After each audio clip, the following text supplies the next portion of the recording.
Hi everyone. Hi everyone. It's Daniel Almajir here. As you can see in my home, thank you, lockdown. I'm here to do this live. I'm going to talk about a few things first and answer questions afterwards. So if I don't answer your question straight away, I'm sorry. I'll do it at the end. If you've missed something, that I'll leave the stream up and then people can rewatch it.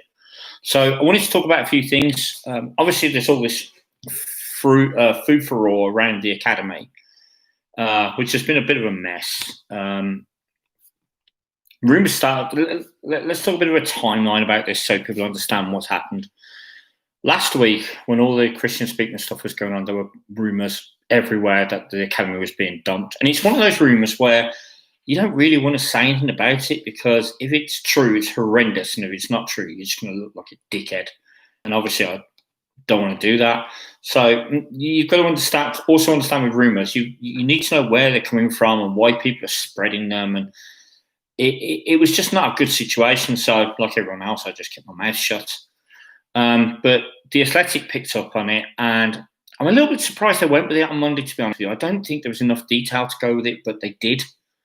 And they must have notified the club they were going to go with it because Monday morning, parents of kids in the academy received an email, which was a bit ambiguous. And although it didn't say the academy was getting scrapped per se, it caused panic. And this is the big problem: is that and then the statement that was released on Monday evening was just terrible. And there's a big lack of trust at the moment, I think. From between the ordinary people, people who have got kids in the academy, even staff, and that group, and then the board. There's a lack of trust in the board. So when they come out with a statement, everyone's like, "Oh God, the rumours are true. They are dumping the academy." And then we get to yesterday with the second statement, which is more of an explanation. So people are like, "Well, is this a U-turn?" They are like seeing the backlash, going, "Whoa, we don't need to do that. Let's not do that." Or is it they've just clarified things a bit better and maybe there wasn't a reason to go off in the first place? Now, I'm kind of torn. I do think it's a U-turn. I think that maybe they didn't realise the strength of feeling and they didn't put the right details out there. There's still not the right details out there. Because there's so many regulations surrounding how academies are set up, I still couldn't tell you for sure what they're going to do.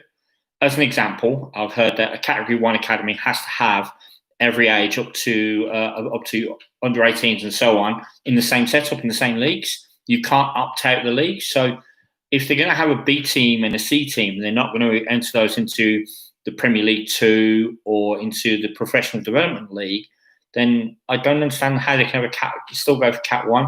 It's until we have that detail, we don't know what's going to happen. We really don't.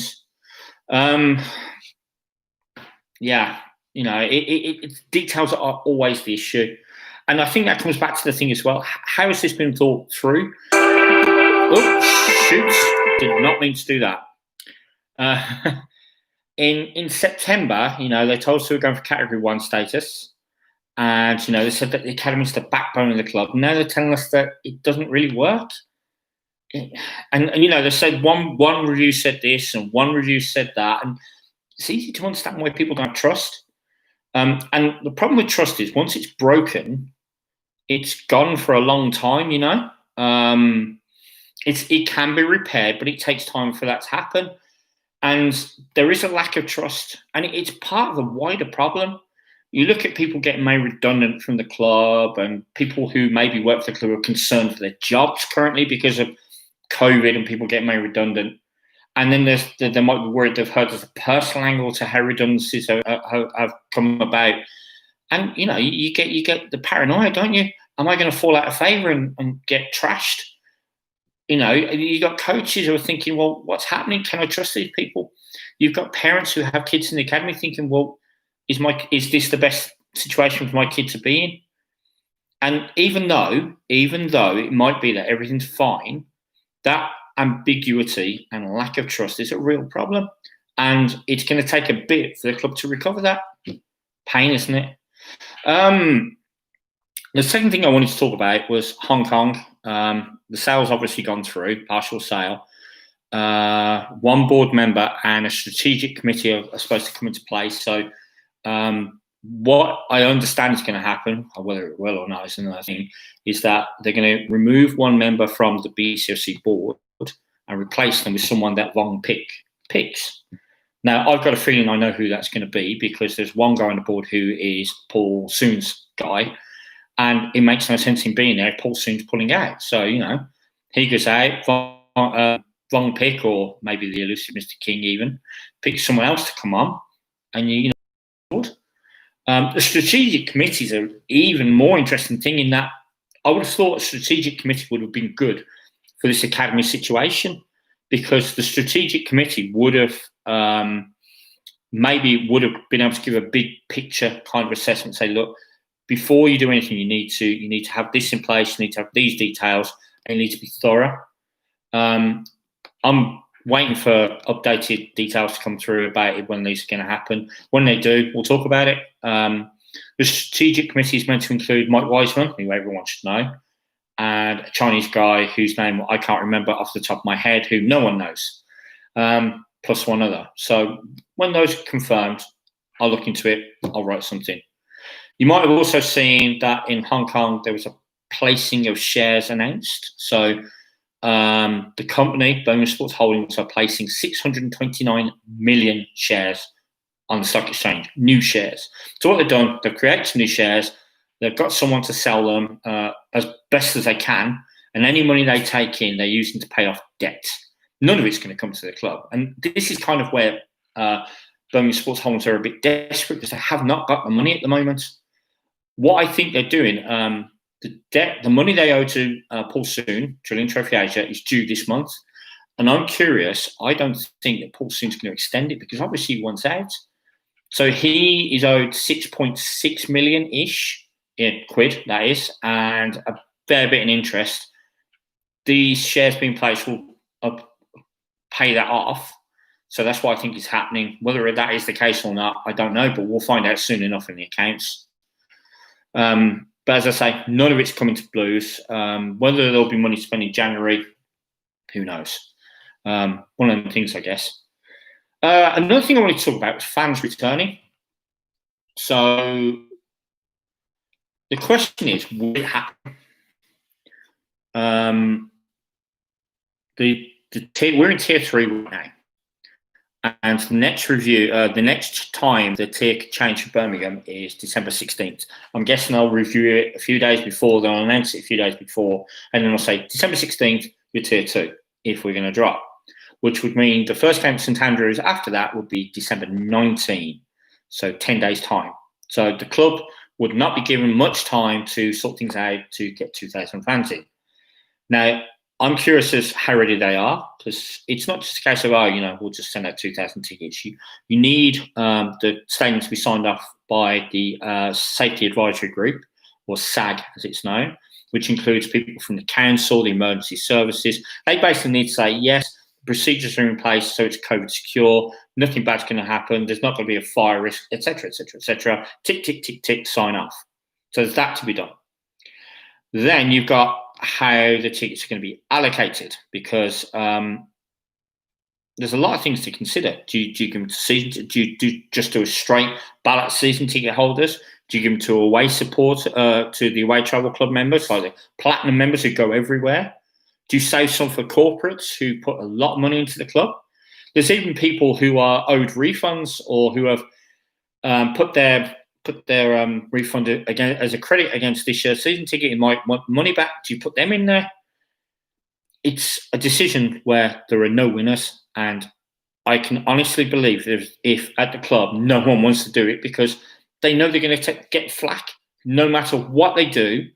No matter how fair the ballot is, someone's going to complain. Would you want responsibility for that? I'm not sure I would. So, I wouldn't be surprised if Blues weren't ready for December 19. I wouldn't be surprised if it took a little bit longer, because there's a lot of things to sort out. And I'm not convinced that there are people at the club who really want to do it, because it's such a hard job. There's a famous quote, a maxim, success has many failures. Failure is an orphan. And that's so massively true in Chinese culture, because like, if something succeeds, everyone wants to be a part of it. Everyone wants it as like, yes, I did this. I'm a successful guy. If something fails, no one wants anything to do with it because they know it's going to be hung around their neck and they're going to get into trouble. And like I said, I can't see the COVID thing being a win for anyone. I honestly think it's one of those things where people are going to struggle, aren't they? It doesn't make any money for the club. Commercially, it's not great. I was in the Athletic. I saw other clubs saying, "Yeah, we're doing it, but it's symbolic. We're going to make a loss on it." And if Blues are already thinking about finances, they might think, "Well, why are we going to make a loss on that? Just to piss off a load of people?" Makes sense, It's not good, but it makes sense, and I understand decisions when they make sense, even if they're not good. We don't like them. So Blues play Reading tonight. I can't tell you much about the game because that's not my forte. But hoping for the same 11, maybe Halilovic in for Toral. Don't know. I don't think Toral was very good in the last game, and I think Halilovic might offer a bit more. It's just whether he's fit enough, I guess. Now, if you follow Blues Analytics or Blues Breakdown on Twitter, if you don't, I suggest you do. They're really good. They're very good at explaining concepts of tactics and things like that and statistics. One of the things they picked upon is that Reading have conceded 57% of their goals in the final 30 minutes of games, including 36% in the final 15 minutes. And knowing how Blues have played under Karanka, that might be our strategy. Play dull as hell for the first half, keep them out, and then attack them in the last stage and do them at the end. Whether that will happen or not, I don't know. I mean, I know it doesn't sound great, but that's the way it is. Now, I'll be honest with you, I work with some questions, but I can't see any. I don't know if that's because my YouTube's crap or what's going on. I'm just going to take a look. Can someone type something? Because I can't see any live chat in this whatsoever. And it's freaking me out a little bit at the moment.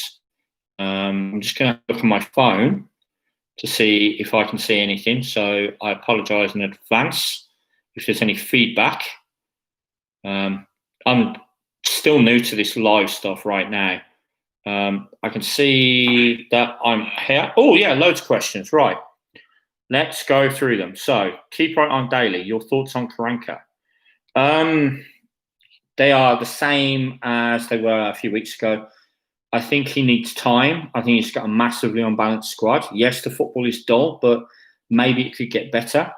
I'm not saying we have to give him 3 years, like as a straight thing, but maybe review at 6 months or 12 months. As long as we're not going down and things are on a path to improvement, I think we have to stick with it because stability is all about it. Spiked says hello. Hi, Spiked. Francis, so we're not going up this season. Is Ren's neck on the line? That's a tough question. The man's like Teflon. I don't think it is. I honestly don't think it is. I think he's got a lot of positives this season. People say to me, "Oh, you've got a grudge against Ren." I don't. I just have a problem when he does things wrong. The Bellingham thing was a huge positive in his favour. He got nearly 30 million in for Bellingham when he could have got nothing, and that on itself will give him a massive positive in the positive column. So that might keep him going for a while. I wouldn't worry. I don't think he's got anything to worry about. The Brentford model. So the Brentford model is great, except the Brentford model is based on a massive scouting, recruitment, analysis type thing. The Blues just don't have. Blues recruitment guys are actually on furlough at the moment. So, it's a bit of an issue and it requires a lot of investment. And I'm not sure that Blues are going to do that. I'd like them to. I'd love Blues to put loads of money into investment, into recruitment, and into trying to do things from a properly long-term perspective. But whether it will or not, don't know. Is the academy cost-effective? That's a really tough question. Financially, probably not, or if you take Bellingham out of the equation. But academies are very, very long-term projects. I remember Wesley the guy who came in with Speakman in 2006, saying that it takes 10 years for an academy to come to fruition. And I think we're only just starting to see the edges of it now. And you scrap it, you get rid of year groups, and that's it. It's back to 10 years, you know. And you got to look at Albion are the ones I look at. Albion have got a very decent academy. I don't think they've made massive amounts of players, but they've brought quite a few through. And the mob across the expressway stole some of Albion's academy people to make their own academy better. So they must have been doing something right. Ciao, Ross. What happens when the money runs out? Good question. Bolton, Bury, Macclesfield, Charlton. Seeing what happened there. I hope that doesn't happen to Blues. I really do. But the big problem with having a checkbook owner is that when the money does run out, that's it. You know, like we saw it with Carson, and it could run out for a multiple variety of reasons, not just like he's lost interest, but there are other things that can happen, and that's the worry. That's the worry for me. Thanks for the kind words, Brian. And Lee's bloody late. People wanting things delivered. Always the way. Always the way. So I'm just going to quickly recap on stuff. Excuse me, frog in my throat. So the academy looks like things are the way they should be, but it's all about details. We honestly should keep our powder dry now and just see what the details are, see what how that comes out. And it's all about trust as well, in that there is a lack of trust between a lot of people on the board, and that's going to take some time to repair. And the problem is that when something potentially negative comes out, people assume the worst. And that's the way it's going to be until things are better. And I can't do much about that, unfortunately. Partial sales come through. One new board member on the way. Strategic committee to come. I'll update that when it's arrived. Birmingham Sports Homes play shares.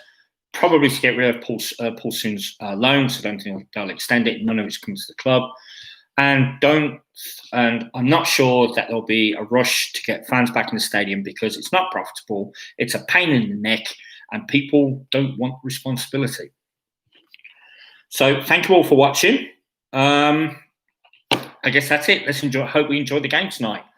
I'll see you soon. Keep right on.